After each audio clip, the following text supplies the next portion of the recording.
Y ahora sí, buenos días y muy felices Pascuas. Muy feliz Pascua a todos ustedes. Muy feliz Domingo de Resurrección. Estamos en el domingo más feliz de todo el año, en el domingo en que recordamos que nuestro Maestro Jesús resucitó de los muertos. Y no hay día más significativo, no existe evento más importante que podamos mencionar. Incluso en muchas partes del mundo la gente se saluda o repite en el servicio en diversas lenguas que Jesús resucitó, a lo que quien oye le contesta que en verdad resucitó. Mi abuela era de Polonia y mi abuelo de Ucrania, y ellos lo decían en ruso porque ahí todos hablaban ruso, ¿no? Mi abuela decía el famoso Christos Voskres, pero en Grecia también lo hacen, Christos Anesti. En muchas tradiciones el simple hecho de mencionar que Jesús resucitó es el motivo de alegría para el domingo. Pero antes de empezar, quiero presentarme. Mi nombre es David. Si usted no me conoce, yo soy uno de los pastores aquí de la iglesia.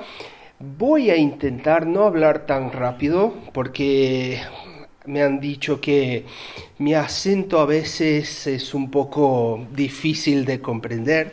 Yo entiendo, no hay como quitarme el uruguayismo, está en la sangre, e intentaré ser neutral y despacio, sí. Pero creo que se podrá entender si Dios lo revela, ¿sí?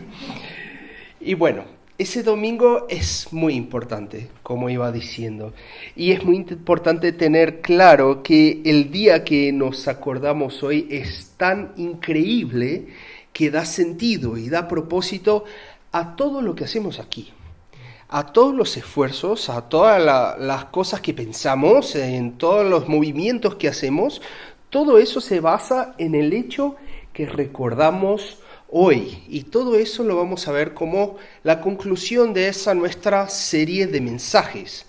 Porque en esos días de la Cuaresma, los domingos que condujeron y prepararon para este domingo que estamos ahora, hablamos sobre 7 frases icónicas, las 7 frases que Jesús pronunció en la cruz durante su sufrimiento y que revelan ese que es el amor más grande que todo, y revelan que ese amor no es solamente un tema espiritual, no es algo que solamente tenga que ver con nuestra relación con Dios o con algo trascendente que no se comunica en nuestras vidas diarias, sino es todo lo contrario. Hay implicaciones muy pero muy prácticas para nuestras vidas. Vimos desde implicaciones a nuestras relaciones con otras personas a través de la frase icónica, Padre, perdónales, pasando por la seguridad de tener a Dios con nosotros en nuestro sufrimiento, con la pregunta de Cristo, Dios mío, ¿por qué me has abandonado? Vimos que la esperanza que tenemos no es una esperanza solamente para esa vida a través de la afirmación de Jesús al ladrón en la cruz, que hoy estarás conmigo en el paraíso. Y también vimos que Cristo se preocupa con nuestros asuntos rutinarios y cotidianos, con la frase que le dijo a su amigo, he ahí tu madre. Finalmente aprendimos que Él se identifica con nosotros, Él tiene empatía por lo que sentimos y por lo que sufrimos a través de decir tengo sed. Y con sus últimos suspiros entendimos que somos libres de una religiosidad vacía, porque Él ha concluido todo lo que necesitamos para tener una vida plena, ahora y por siempre, una vez que Él libremente entregó al Padre su Espíritu y lo confirmó y selló con su icónico consumado es, que vimos el domingo pasado. Pero ese domingo estamos al otro lado de ese sacrificio. Todo lo que hablamos fue de los momentos de sufrimiento de Jesús en la cruz. Ahora, después de todo ese sufrimiento, Cristo fue muerto, sepultado, pero resucitó al tercer día. Y los evangelios nos brindan algunas narrativas de esa resurrección y de lo que ha dicho Jesús después de resucitar. Y Mateo, por inspiración del Espíritu de Dios, decide terminar su evangelio con una pronunciación final de ese Jesús, con algo que Jesús quiso decir a sus discípulos como la última cosa y a lo mejor la más importante en la visión de ese evangelista. Y así como en la cruz, Cristo ha dicho cosas que nos enseñan mucho, después de su sufrimiento también lo hizo. Y lo veremos hoy en esa narrativa de Mateo, en ese texto que leímos. Pero antes, como siempre, vamos a pedirle a ese autor divino, al Espíritu que, como el apóstol Pablo va a decir, es el Espíritu que resucitó a Cristo de entre los muertos, es lo que afirma Pablo a los creyentes de la ciudad de Roma. Vamos a pedir que ese Espíritu que está en nosotros hoy nos hable y nos abra los ojos. Por eso os invito a que bajéis vuestras frentes, cerréis vuestros ojos y oremos. Señor Dios, muchas gracias por esa Pascua. Gracias, Señor. Gracias por ese día de tanta alegría y de tanta esperanza, Señor. Nosotros ahora estamos delante de tu palabra, deseando escuchar de ti palabras que enseñen nuestro corazón, que cambien nuestras vidas, que nos hagan ver más allá de lo que podemos ver ahora, que nos hagan dar pasos más allá de nuestras fuerzas. Señor, te pedimos que esta mañana, así como erguiste el cuerpo de tu Hijo de entre los muertos, puedas erguer a tu iglesia, Señor, y puedas edificarla a través de tu palabra, Señor.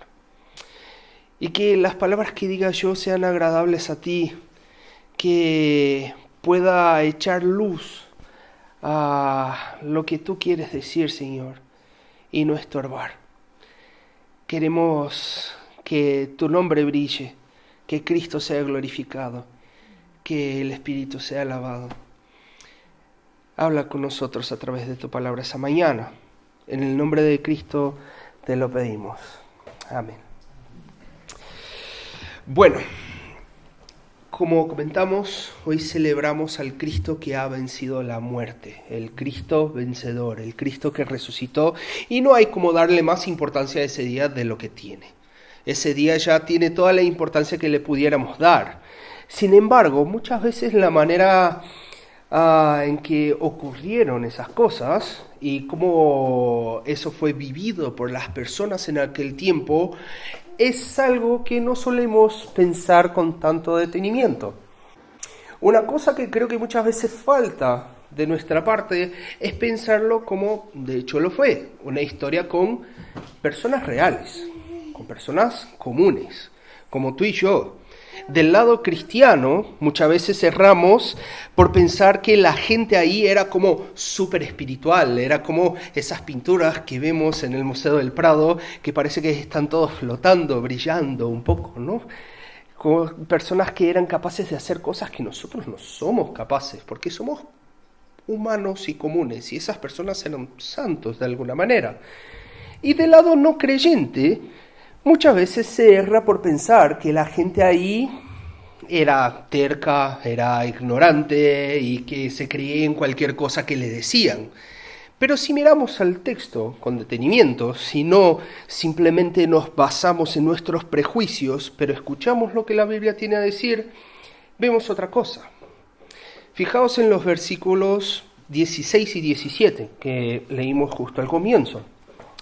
Entonces los 11 discípulos salieron hacia Galilea y se dirigieron al monte que Jesús les había indicado. Cuando vieron a Jesús, lo adoraron, pero algunos de ellos dudaban.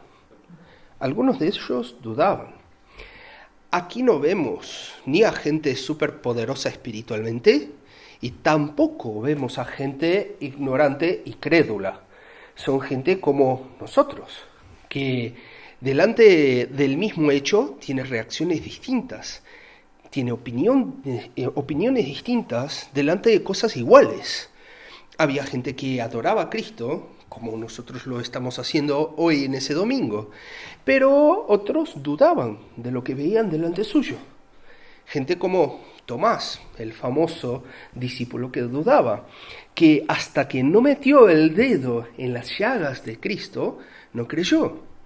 Pero piénsalo un poco, ¿será que puedes juzgar a la gente que dudaba en esa escena? ¿Qué te parecería si alguien como un profesor tuyo o un amigo tuyo, un amigo amado, se te apareciera después que hubiese muerto? Por más que creyeras en lo que decía esa persona, por más que amaras a esa persona, ¿te creerías que está ahí después de verlo morir? No. Tenemos que entender que así como para nosotros, para la gente en aquella época, la resurrección no es algo esperado, no era siquiera algo comprensible. Pero es muy común un pensamiento que el autor famoso británico C.S. Lewis clasifica como el de ser un snob cronológico, es decir, que uno se cree más evolucionado que la gente de otra época. Y seguro que ya escuchaste esas argumentaciones de que la gente del pasado se creía cualquier cosa, que claro que esos incivilizados judíos del siglo I se tragaban cualquier pavada, entonces se hubieran creído que alguien les hubiera dicho que resucitó, claro. Por supuesto, es tu cerebro del siglo XXI que necesita inteligencia artificial para corregirte un correo electrónico que es el avanzado, ¿no? Esa gente era ignorante, tú eres el punto máximo de la evolución humana del cerebro, ¿no? Eso simplemente no es así. La gente de antes era por lo menos tan lista como nosotros, si no era más. A lo mejor era más lista que nosotros en muchas cosas. Por eso la Biblia muestra gente que dudaba. La Biblia muestra gente que dudaba. Mismo después que Jesús hubiera repetidas veces dicho que resucitaría, si tú te lees los evangelios, vez tras vez aparece Jesús diciendo que el Hijo del Hombre tiene que sufrir en las manos de los pecadores, morir y al tercer día resucitar. No lo dijo una vez, lo dijo varias veces. Pero ¿qué la gente hacía? La gente hacía lo que hacemos hoy. Si alguien dice que va a resucitar, o no le intenta dar una vuelta. Debe ser una alegoría, debe ser algo en sentido figurado. No puede ser literal que va a resucitar, ¿no? Es lo que hacemos hoy. Es lo que hace la gente de la academia teológica, o lo que hizo la gente de la academia teológica en el siglo XVIII. Intentar ponerle un sentido de razonamiento a las palabras de Cristo que no implique algo que no se ve todos los días, como una resurrección. Había gente que dudaba, mismo al ver todos sus amigos, todos sus conocidos, diciendo que habían visto a Jesús. Había gente que dudaba viéndolo delante suyo, diciendo, no puedo creerlo, no puede ser, yo lo vi morir, ¿cómo va a estar ahí? ¿Y sabes por qué eso? Porque que alguien resucite no es algo creíble. No lo era en el siglo I, así como no lo es hoy. Tú no te creerías si yo dijera que alguien resucitó. De la misma manera esas personas no creían. Pero, ¿cómo se lidiaba con esas cuestiones? ¿Será que esas cuestiones eran rechazadas de una manera simplota como, calla y ora porque Dios es poderoso y puede más? ¿Cómo se lidia con la duda? ¿Qué dice Jesús respecto a la duda de esas personas? Acá, aunque en ese texto en particular no haya ninguna declaración directa de Jesús sobre esa cuestión, podemos ver la escena descrita por el apóstol Juan con respecto al apóstol Tomás. El texto dice que Jesús le dijo a Tomás, pon tu dedo aquí y mira mis manos, mete tu mano en la herida de mi costado, ya no seas incrédulo, cree. A lo que exclamó Tomás, mi Señor y mi Dios. Entonces Jesús le dijo, tú crees porque me has visto. Benditos son los que creen sin verme. yo quiero que puedan fijarse de que así como Tomás, Cristo nos reprochaba a la gente por su duda. Cristo no ha reprochado a Tomás por su duda. Cristo lo ha invitado a la prueba racional. Necesitas algo concreto, necesitas ver, necesitas tocar. Toca. Necesitas algo para solucionar ese problema en tu cabeza. Yo te lo brindo. No lo invita a una creencia ignorante. Eso porque en la caminada con Cristo existe lugar para duda. La fe no es algo ciego, no es algo sin razonamiento. Hay lugar para preguntar, hay lugar para no creer en lo que la gente alrededor tuyo dice. Hay lugar para no sentir lo que los otros dicen que están sintiendo. Hay lugar para tomarse su tiempo y decirle al maestro, muéstrame a ti, para que no sea tampoco un incrédulo. Todos dicen que están viendo algo, pero yo no lo veo. Muéstrate a mí. Y en ese proceso, la comunidad de aquellos que ya creen, la iglesia, no debería ser un dedo señalando en condenación, diciendo, ¿cómo no crees? ¿Cómo puedes decir algo así? ¿Cómo puedes dudar de Dios? No, sino exactamente el espacio en donde la gente en su tiempo pueda conocer. Tomás tardó más que los otros discípulos para creer. Hay gente que tardará más para llegar a las conclusiones que a lo mejor tú ya llegaste.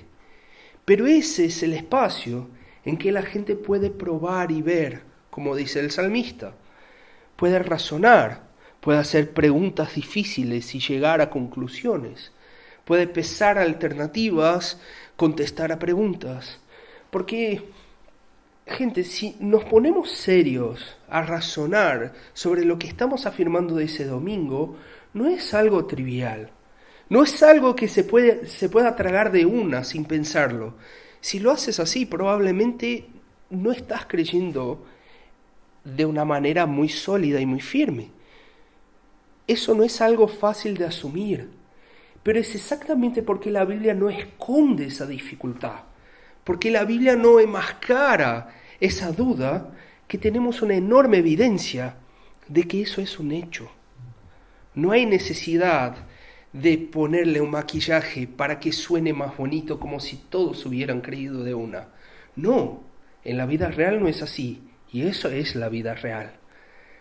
Ahora, el otro lado de la moneda está la descripción de lo que le pasa a la gente cuando llega a creer.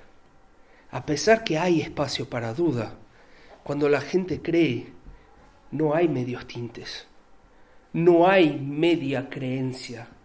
No hay bueno, no me voy a comprometer mucho, bueno, está bien, resucito, ok, pero yo me quedo acá. No existe titubeos, no existe cautela. La gente se postra en adoración a ese hombre del Medio Oriente. Vemos que el Tomás, que dudaba tanto, lo llama directamente mi Señor y mi Dios. Y yo no sé si consiguen percibir la profundidad de lo que quiere decir eso, pero dejadme intentar iluminaros. Esa gente era judía. Era el pueblo que cree en un Dios invisible, un Dios que no se puede representar por imagen, que no se puede representar por escultura, un Dios que es uno solo y que no admite adoración en ningún otro.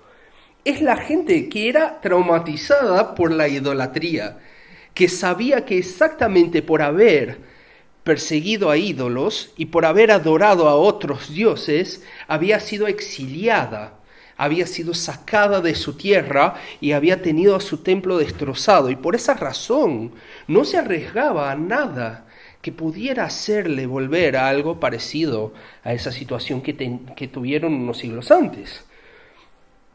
Teniendo ese contexto y esa situación, que un judío llegue a la conclusión de que una persona, un hombre de 33 años, es digno de adoración, de que un tipo puede ser llamado con el título y el nombre que el Dios que se reveló a Moisés en el Éxodo tenía más de 1 milenio antes, es algo que es completamente impensable, que es absolutamente impensable. Es tan impensable como hoy día pensar en convencerle a un musulmán radical de que Mahoma no es un profeta verdadero. Es algo tan impensable como convencer a un evolucionista ateo militante de que Dios ha creado o ha tenido algún papel en la creación de la vida. Para que algo así ocurriera, haría falta un cataclismo. Haría falta algo impensable e imposible. Algo tan imposible como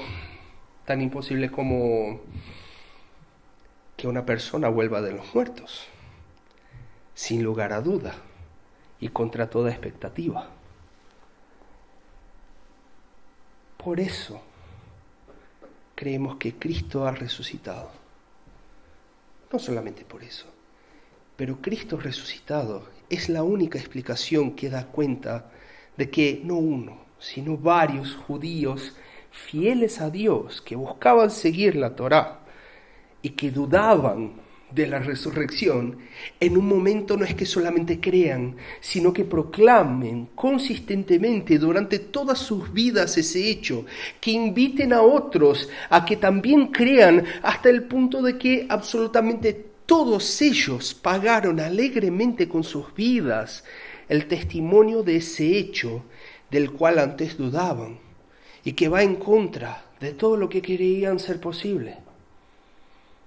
Pero hay algo más en ese suceso que quita otro mito que se oye a menudo siempre que se habla de Cristo, especialmente en lugares no creyentes, ¿no? Mucha gente cree que el cristianismo no se inició con Jesús, sino que el cristianismo fue una invención del apóstol Pablo, que después tomó toda esa tradición de los dichos de Jesús y ha elaborado una religión. Que en realidad Jesús era un hombre que no creía ser Dios, sino que era simplemente un buen maestro moral judío. Pero eso simplemente no se sostiene delante de esos versos que estamos viendo. La reacción de Cristo ante la adoración no es rechazo. No es, no, un momento, yo soy un hombre, adora a Dios. No. La reacción de Cristo ante la adoración no es corregir y decir, no, Señor y Dios es solamente el que está en los cielos, es solamente Yahweh, es solamente aquel que se ha revelado a Moisés. Jesús afirma por su reacción que la respuesta de aquellos que creen en Él es correcta. Es decir, que la adoración a Cristo como Dios es correcta y adecuada, simplemente porque Él lo es. Si Cristo se creyera simplemente un buen maestro moral judío, jamás pudiera haber recibido adoración, jamás pudiera haber sido llamado Señor y Dios, así como el Dios de la Torá. Él corregiría a sus seguidores de inmediato. Y si por otro lado Él no fuera Dios y aceptara esa adoración, de hecho, no se podría considerarle siquiera bueno, porque está aceptando un honor que no le cabe. La única explicación de esa escena, la única explicación de esas palabras, es que Cristo sabe que es Dios, y por eso se reveló a sus discípulos como tal. Y eso nos conduce a la segunda parte del texto. Porque si Cristo es Dios y Cristo resucitó, eso cambia todo. Jesús tenía una completa conciencia de quién era y de quién es, y de lo que conllevaba el hecho de su victoria sobre la muerte. Fijaos en el verso 18 que leímos. Él va a decir, se me ha dado toda autoridad en el cielo y en la tierra. Ese es el inicio de la última pronunciación de Jesús. La última cosa que Mateo quiere registrar de lo que Jesús dice. La llamada Gran Comisión, y ya hablaremos de lo que nos atañe precisamente de eso. Pero mirad conmigo cómo Jesús inicia ese discurso. Aquí tenemos claramente una afirmación de que Jesús se está igualando a Dios, porque Él tiene autoridad absoluta en todo lugar. Él es el soberano sobre las cosas invisibles y espirituales del cielo y sobre todo lo que es visible y físico en la tierra. Él es el Hijo del Hombre profetizado por Daniel, que tiene autoridad sobre todo y por siempre. Y otra vez, claro que hay espacio para duda, claro que hay espacio para un proceso individual de creencia y de maduración de todos esos conceptos, pero una vez que se entiende que Cristo resucitó, es decir, que Él entregó su vida voluntariamente como dijo que lo haría y que la tomó de vuelta, venciendo el poder de la muerte conforme fuera profetizado en las Escrituras siglos antes. No hay más espacio para medios tintes.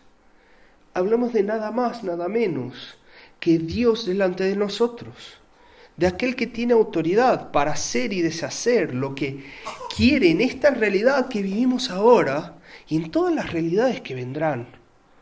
Y por eso la resurrección es tan central. Es lo más central del cristianismo, es más central que la propia cruz. El apóstol Pablo va a decir que si Cristo nos resucitó, nuestra fe es vana. Si Cristo nos resucitó, nada más importa. Pero porque Cristo resucitado es un hecho, esa es la evidencia que sostiene todas las otras afirmaciones bíblicas. Si existe una evidencia tan clara de la interferencia de Dios en nuestra realidad, si Dios de hecho se involucra en ese mundo y actúa revirtiendo mismo el poder más inexorable que conocemos, que es la propia muerte, entonces todo lo que Él dice cobra sentido y cobra autoridad. Existe una esperanza más allá de lo que vemos. Existe una realidad más grande de lo que podemos comprender y abarcar y tocar y ver. Y si tenemos esa autoridad universal en la persona de Cristo, la sumisión a lo que dice el Dios soberano debería darse por sentado. Si Cristo ha resucitado y tiene todo poder, someterse a ese poder es lo natural. Pero otra vez, en ese punto tenemos algo que es profundamente incomprendido. Porque ¿qué es someterse a Dios? ¿Qué es someterse a Dios? Tanto cristianos como no creyentes muchas veces lo ven de una manera equivocada. Porque no es incomún la opinión que la sumisión a Cristo se refleja en una vida de obediencia a reglas y a normas que quitan toda la diversión de la vida.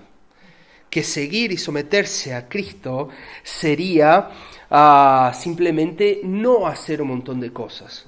Si Dios es santo y es soberano, entonces no puedo eso, no puedo lo otro, no puedo tocar eso, no puedo ver eso, no puedo comer eso y no puedo, y no puedo, y no puedo. Y lo peor es que hay mucha gente en la iglesia que vive de esa manera.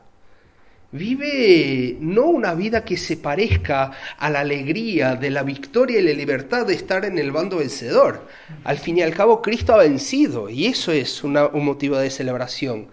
Pero hay gente que vive como si estuviera en la miseria de ser oprimido por un tirano, cuando el propio Cristo dijo que vino a traer libertad y vino a darnos un yugo que no es pesado, sino que es más liviano de lo que nosotros mismos nos ponemos. Mas, si someterse a Cristo no es no hacer cosas, ¿qué dice aquel que tiene toda la autoridad sobre el cielo y la tierra? ¿Qué espera Él de nosotros? ¿Cómo podemos someternos a su soberanía absoluta? Vamos a verlo en los versículos 19 y 20. Por lo tanto, vayan y hagan discípulos de todas las naciones, bautizándolos en el nombre del Padre y del Hijo y del Espíritu Santo. Enseñen a los nuevos discípulos a obedecer todos los mandatos que les he dado.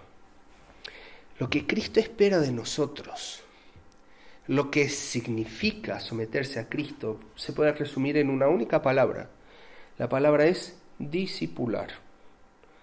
Todas esas órdenes que vemos en ese versículo son accesorios a un pequeño verbo que simplemente significa hacer discípulos. Y claro, a lo mejor no es una palabra que se usa mucho, ¿no? No es una palabra que escuchemos a diario, ¿no?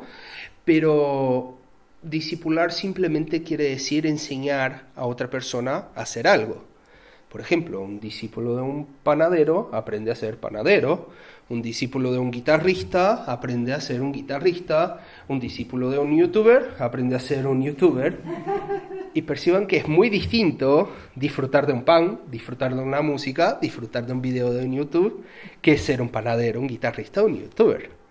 Y claro, pensando en lo que nos atañe, un discípulo de Cristo aprende a ser como Cristo. Lo que es distinto de saber cosas sobre Cristo. Mas es eso lo que Él espera de nosotros. Él espera que seamos como Él y enseñemos a otras personas a ser como Él. La Biblia está repleta de llamadas a que su pueblo lo imite. Desde el Antiguo Testamento, sed santos porque yo soy santo. El Nuevo Testamento lo hace igual. Cristo nos llama a ser igual a eso. No es una excepción en la vida de Jesús. Incluso más adelante el apóstol Pablo va a decir a los creyentes de la ciudad de Roma otra vez que el buen propósito de Dios para aquellos que son suyos es que ellos sean como Cristo es, que sean literalmente sus iconos, sus imágenes esparcidas por el mundo, pequeñas fotitos de quién Jesús es. Por eso ser cristiano no tiene que ver con lo que puedes hacer, sino con lo que debes hacer.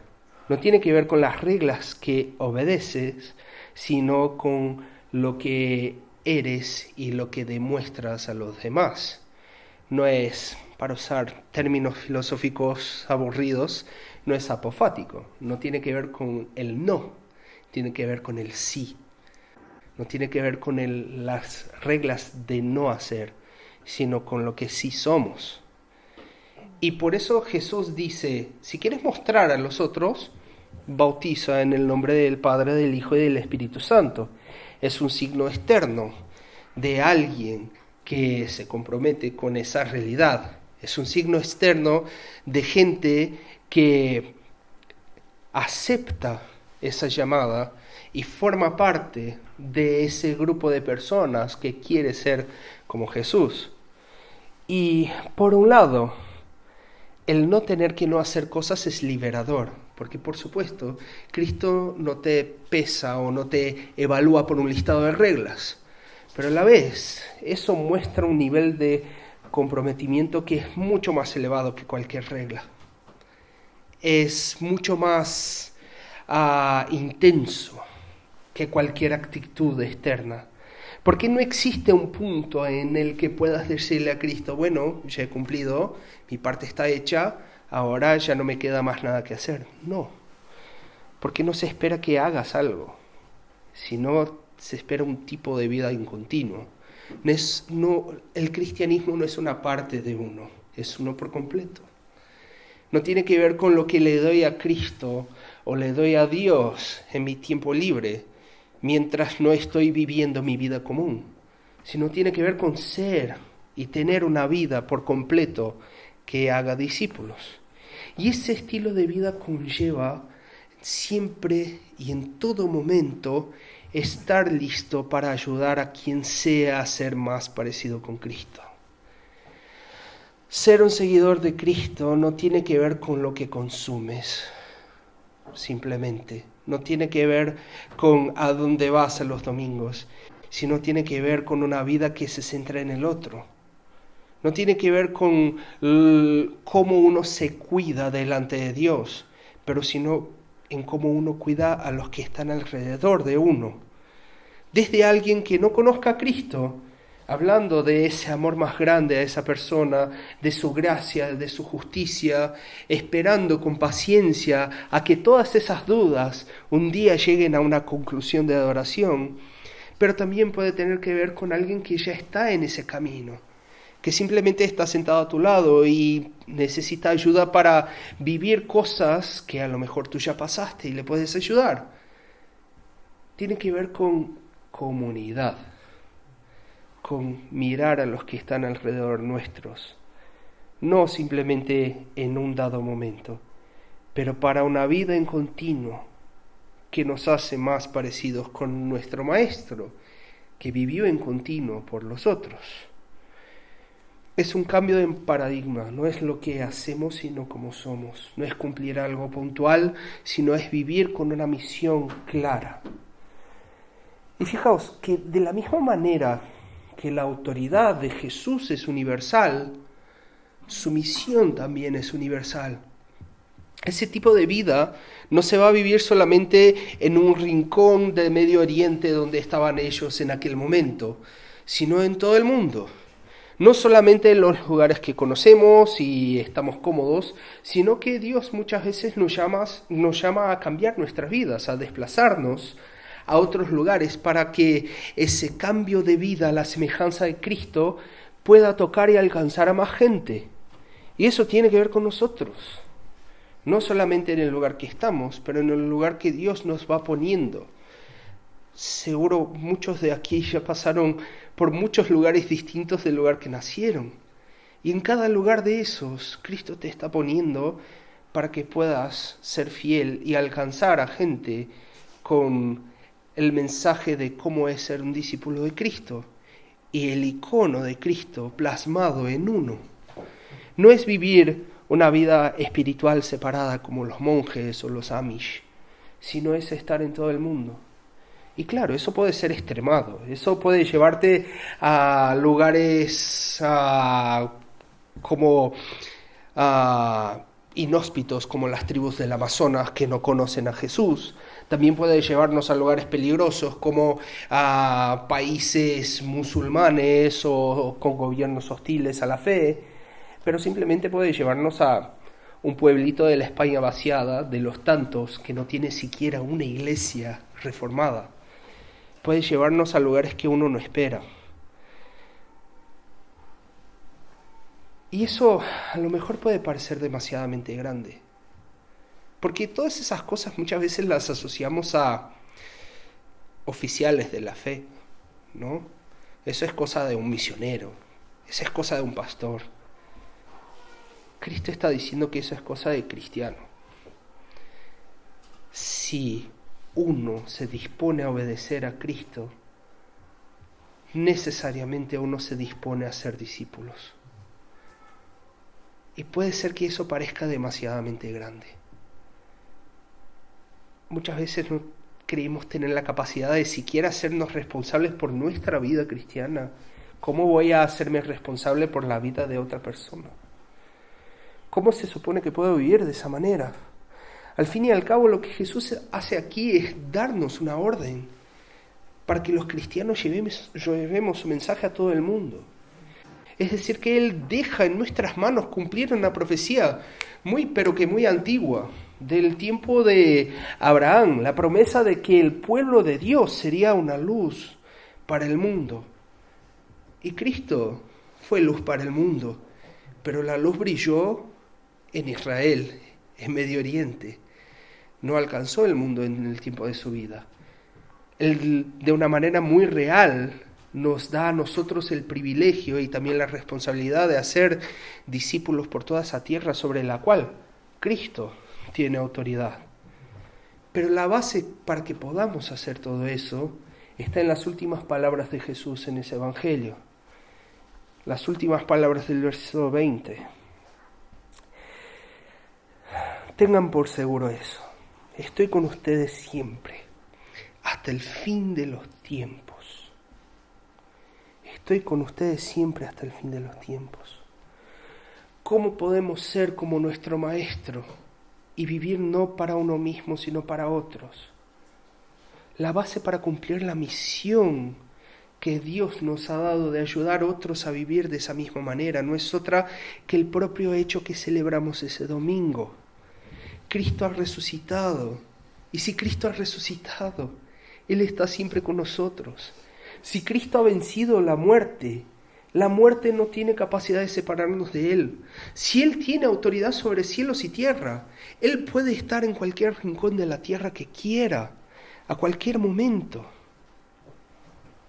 No hay nada, absolutamente nada, que pueda alejarnos del poder activo de Él en nuestras vidas. Y no de manera teórica, pero de una manera concreta, sentado en tu oficina el lunes, teniendo a alguien al lado que a lo mejor está pasando un mal rato, y tener algo, una palabra, para decirle que vaya más allá de, bueno, la vida es dura a veces. Una palabra que traiga esperanza, que a lo mejor tú no la tienes, pero Cristo te la da en aquel momento. Si Él está contigo, Él te da la capacidad de cumplir su misión. Si aquel que tiene el poder sobre lo peor que humanamente concebimos, que es morir, afirma que está con nosotros, ¿qué podría amedrentarnos? ¿Qué podría detenernos de eso que Él nos dice para hacer? Si Él está con nosotros, tenemos la seguridad de que el propio poder que ha derrotado a nuestro enemigo último, la muerte, ahora actúa para que podamos llegar a ser lo que fuimos llamados a ser, para que podamos cumplir lo que fuimos comisionados a cumplir. Si Cristo ha vencido a la muerte, nosotros podemos creer que Él puede vencer a la muerte del corazón más terco que esté a nuestro lado, en el lugar más duro, en los tiempos más difíciles. Si Cristo está con nosotros, tenemos la certidumbre, no solamente de una protección propia, sino del equipaje y de las capacidades necesarias para hacer cosas tan increíbles como las que han sido hechas hasta ahora. Porque sí, pese a tantos errores que tenemos en la historia del cristianismo, pese a tantas barbaridades que ha hecho la Iglesia en la historia, no hay como negar que ese nombre hoy se conoce en cada continente de una manera maravillosa, de que su influencia es impar. No hay nadie que tenga una influencia como Jesús tuvo y tiene. Y somos llamados a unirnos a todos esos que vinieron antes de nosotros, para que muchos pequeños íconos de Cristo sigan surgiendo por todas partes, empezando por aquí, empezando por ti, empezando por mí. Por eso que en ese domingo la alegría de la victoria de Cristo llene nuestros corazones. Que su tremenda gracia nos quite ese peso de nuestras incapacidades. Que su promesa de cercanía nos llene de ese ímpetu para que podamos creer que Él se hará cargo de sostenernos para que cumplamos lo que Él nos ordenó. No una vida de prohibiciones, sino una vida de hacer discípulos, porque es eso que se nos ordena. Que podamos vivir haciendo discípulos de ese mensaje tan tremendo, pero un mensaje que es tan real y fiable como cualquier cosa que uno pueda ver ahora, para que gente de todo lugar pueda con nosotros disfrutar del amor más grande hasta el fin de los tiempos, como nos ha prometido aquel que tiene autoridad sobre todo y sobre todos, por siempre. Amén.